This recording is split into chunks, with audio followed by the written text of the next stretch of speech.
You're talking to your dog, not even saying anything important, probably something like, "Who's a good boy?" in a voice you'd never use around another human being on this earth. And right on cue, the head tilts. That specific, slightly judgmental angle, like your dog just heard something mildly suspicious about your life choices. Every dog owner has seen it. Almost nobody actually knows why it happens. At first, it looks like one of those adorable little habits dogs somehow invented just to manipulate us. But that tiny head tilt is probably solving several problems at once. The first one is surprisingly simple. Picture your dog's face for a second. Long snout, ears sitting far out on the sides of the head. Now imagine trying to figure out exactly where a sound is coming from with a giant nose sticking straight out in front of you. Not ideal.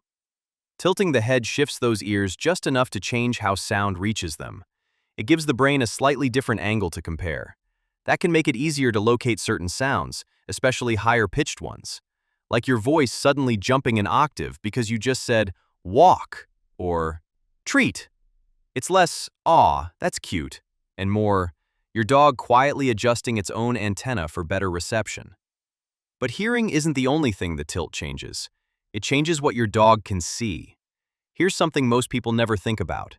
That same long snout that's incredible at smelling the world also blocks part of your dog's view. Specifically, the area around your mouth. Exactly where your lips are moving while you talk. When your dog tilts its head, the nose swings slightly out of the way. Suddenly, your face becomes easier to read. Next time it happens, watch carefully. There's a good chance your dog isn't only listening, it's watching your mouth move. So that's the ears, and that's the eyes. But here's where things get genuinely strange. Imagine a dog that knows dozens of toy names, not just ball, the blue ball, the squeaky duck, the dinosaur missing one leg.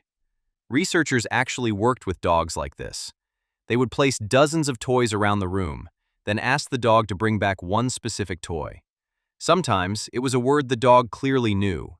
Sometimes it was completely unfamiliar. And something fascinating kept happening. When the dog heard a word it truly recognized, its head tilted far more often. Then it would run straight to the correct toy. The tilt wasn't happening randomly. It appeared most often at the exact moment the dog successfully connected a spoken word to the object it represented.